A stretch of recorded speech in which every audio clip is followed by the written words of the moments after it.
I did notice some of your guests were first-time podcasters. Oh yeah. And they're like, what do I do? Yeah. Well, people, what's so funny is with the podcast is they'll freak out and they'll be like, I feel like I talked so much. It's like, that's the whole point. Like, that's why we're here. It's the No BS Marketing Show. I'm Dave Mastovich, and our guest today is Aaron Watson of Piper Creative. Aaron's a talented storyteller who's created a unique way to help leaders and companies present their ideas. He's host of the podcast Going Deep with Aaron Watson. He's also a speaker and a champion at Ultimate Frisbee. Aaron, welcome to the show. Thanks, Dave. I'm excited to be here. We're happy to have you. We met through a couple of different podcasting events, and I was just impressed with the approach you're taking. I think it's really unique, and you have a lot of ideas and value to bring to our audience. So let's get started by hearing about your journey, your career path to date. Beautiful. So I graduated from the University of Pittsburgh at the age of 22. Like you mentioned, I'd won the 2 national championships with the Pitt Ultimate team.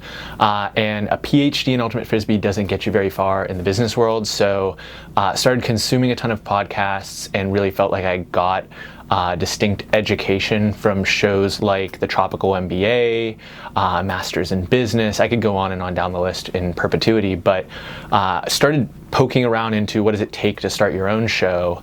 And what I realized is the equipment really isn't that expensive. The skill set, like almost every skill set out there, is attainable as it pertains to interviewing and editing and finding guests. And if you have a bit of a sales background, like pitching someone to be on a show is pretty easy. Hey, come talk about yourself and then I'll share your story with people. Like, that's a relatively easy thing to sell in the grand scheme of things.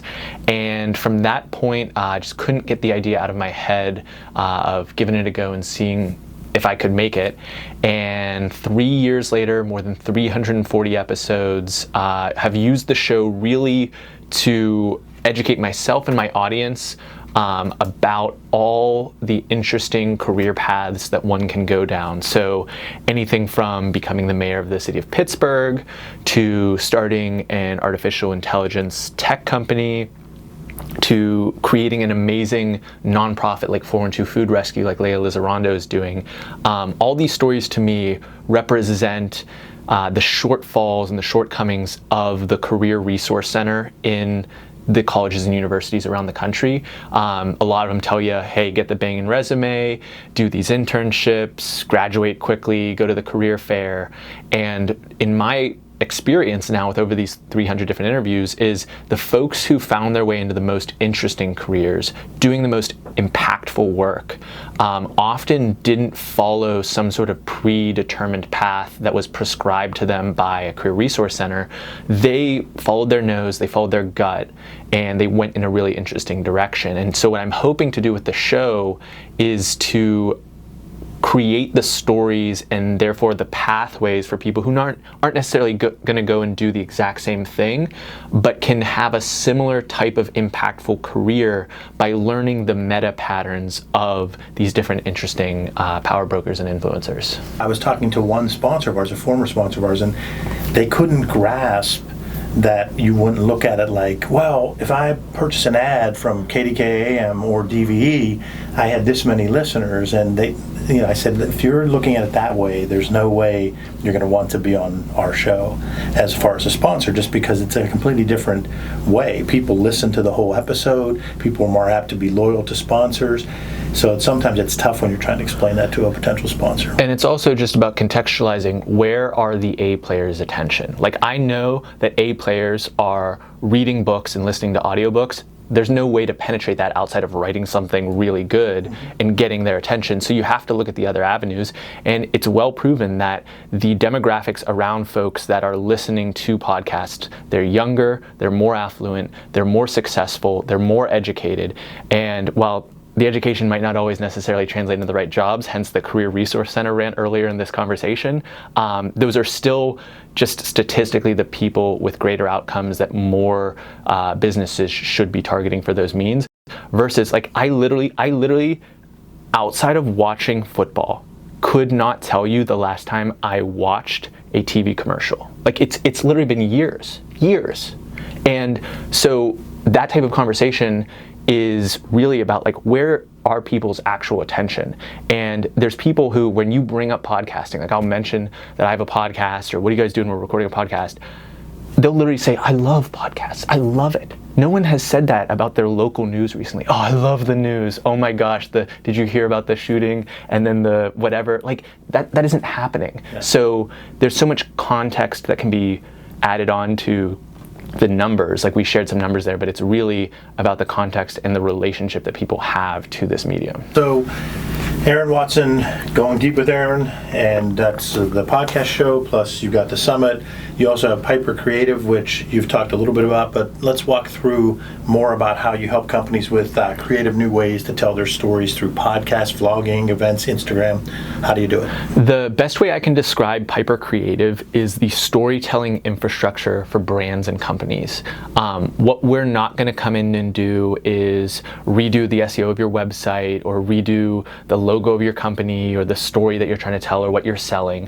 What we're going to come in and do is, okay, you have an exciting new healthcare startup. You have a new resource for women to find jobs in the modern economy. You have perspective as a marketing executive and you want to get your word out there. We will be the infrastructure layer of, okay, all I need you to do is get in front of the mic, share that perspective. All I need you to do is stand in front of the camera, share that perspective.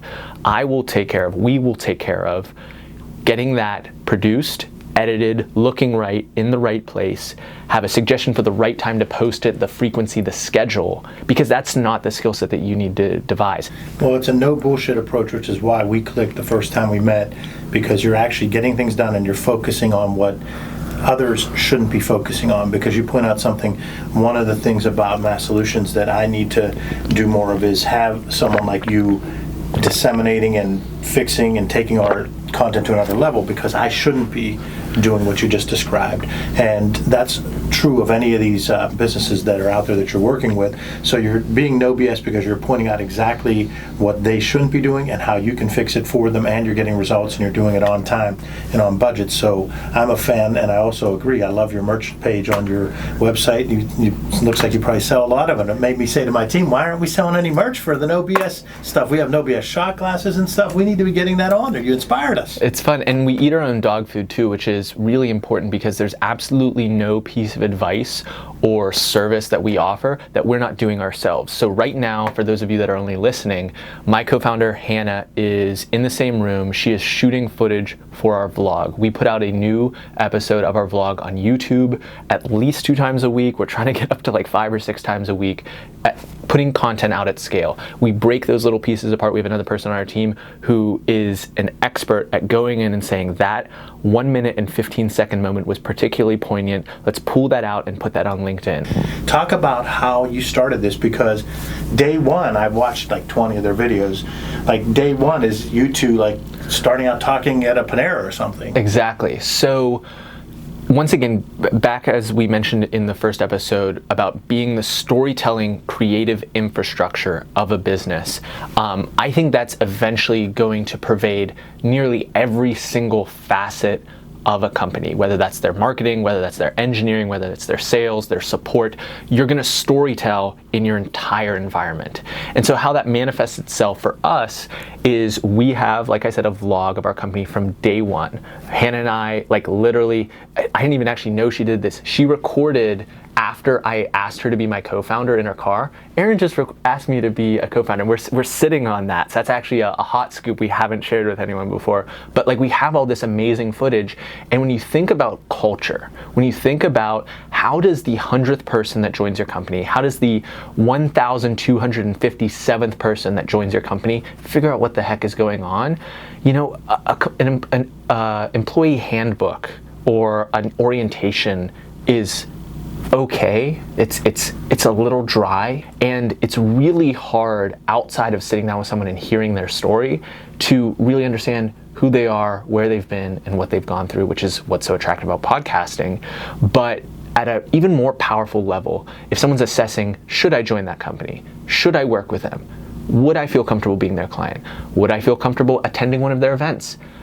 What is more engendering of trust than utter transparency, showing exactly where you are and where you stand. We have absolutely no fronting or showing off in our DNA because, like you said, we're at a Panera. We're less than a year old. We're in our 20s. We're figuring it out. We're getting it off the ground. And we have a perspective. We have an idea of what will work.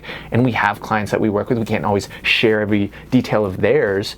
But there is no fronting in what we're doing. We're not going to, oh, we've got 32 people in this sweet office. I can't take you there. You can't see it. But like, just trust me. There's absolutely none of that energy. And that also attracts the right people to us. I keep coming back to these like A-player ideas, but the folks that get into this idea, that are attracted to it, that see what it is that we're doing, we have a lot of conversations with people who want to do it and they just don't have the budget for it. They recognize, I wish I could document this journey from the jump. I wish I could have a vlog and have this footage of, I'm starting a new private equity fund. And it would be so cool to just like show people what it was like when I was by myself at my desk figuring this stuff out. And what we tell them is like, that you don't need to hire us. You have a super powered camera in your phone. Pick it up, put it in front of you, and talk about what you're doing for 47 minutes. Who cares how long? You have it. Throw it in the cloud. It's going to be there. And then maybe down the road, you can edit it down and create this rich cultural narrative of whatever enterprise it is that you're partaking on, whether it's a for-profit or nonprofit enterprise or a movement or a cause. By having this vlog from the jump, we are taking the logical next step in that generation that was raised on reality TV. We were shown The Real World and The Apprentice and Shark Tank and all these insights into what the real world looks like, but it was still to some degree staged. It was still contrived and prepared by a third party to entertain us. We have no third party involved. When we partner with a brand and shoot one of their speeches for a long form video for their account, like there is no third party saying, well, if we actually showed this embarrassing part or this private detail, it would get more clicks, it would get more views, it would get more attention for us. It's your story to tell, and we just provide that infrastructure for it. So I'm phenomenally excited. I could go down 10 different directions with it, but I'm going to throw it back to you. So what I want to say is to tell people that obviously we're from different generations. So even though I'm the no bullshit guy, when I know they're coming to the office, I make sure that I clean up and pick up any garbage and everything. So I'm actually frightened sometimes. Like Hannah walks in, I go, are we on right now? Are we on? Yeah. So that's I know I'm more of a maverick than my generation, but still we were raised differently. So like there's a nervousness which I can get past and make fun of. But how do you? Your opportunity, as I see it, is your generation. You're going to be great, and as you continue to grow as a company. But in the short term, the next 3 to 5 years, you have to grow with boomers and Gen X being clients. So what's your strategy to try to get someone who, let's say a couple of my clients, I just came from my Vistage meeting, my CEO group, and everyone there is either Gen X, there's a couple boomers. So if you were to say to them, put your own camera out and start talking, put your own phone out and start talking, there would be a lot of discomfort.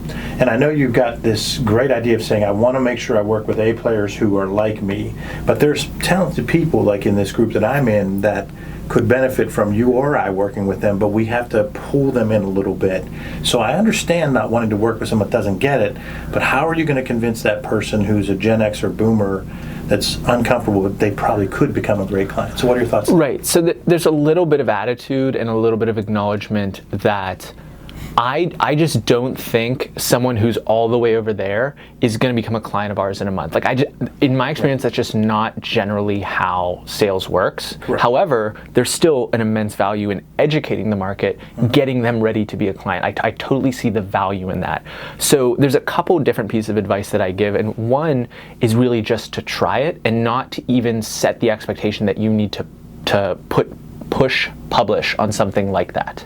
I think that even in the act of talking to the camera and feeling embarrassed and feeling uncomfortable, like one of the stories I've told clients who are kind of freaking out about their first talking head video, and I literally told the story of when I ran a Kickstarter campaign for my podcast to get new equipment, and my buddy came in and filmed me, and I sweat through my shirt, where now I speak publicly, I'm on camera all the time, I can do this uninterrupted thing. I mean, Hannah and I talk about it. Hannah is struggling sometimes to get her own talking head videos exactly where she wants it. I so desperately wish I could show her this footage of me less than 3 years ago, stumbling over my words, needing to restart and retry 18 different times. And then you start to recognize that this isn't some God-given talent. It isn't something that some people have and some people don't. It's something that you work. It's something that you train. It's something that you eventually develop into a strength. If you're not comfortable with it, well, you need to start with acknowledging that this is where attention is. This is where the world is going. We said, I can't tell you the last time I watched a commercial.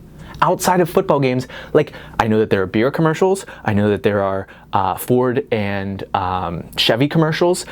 Like, what other commercials are there during football games? Like, I don't know if there's anything else, but I sure know that there are brands that have, in the CPG space, that have gone valued from 0 to the tens of millions just based off of Facebook and Instagram advertising. The essence of the point that I'm making is you need to recognize that that's where attention is. And if you don't see that, then there's a whole other conversation that needs to happen. But if you're to that point, the next step is really, once again, we eat our own dog food. We're creating the results for ourselves. Let's just go meta here for a second. What other 26-year-old has his own event series that 180 people come to, pay tickets for, is profitable, works with sponsors that are national companies, and creates that type of result? Not too frickin' many. So I must be on to something. And you either get that and agree, or you don't. And if you ask me how I did it, I'll tell you. I built an email list, I built a podcast following, I hit the fucking ground and worked my ass off, knocking on doors, making those sponsorships happen. But that is where the attention was. I didn't do it by getting onto TV, getting onto some morning show and schlepping whatever it is that I was selling. I did it in a digital first format, and it worked. It got people there. We have video evidence. We have photographic evidence. Hannah was there taking photos of all the people in the lobby. There's certainly a way you could fake that, but we didn't. It's all there, and the proof is in the pudding. There's a lot of no BSers out there that have only known me for about, say, 15 to 20 years, and they know that I'm pretty intense and wired. If you want to know what I was like when I was 26, now you do. Hey.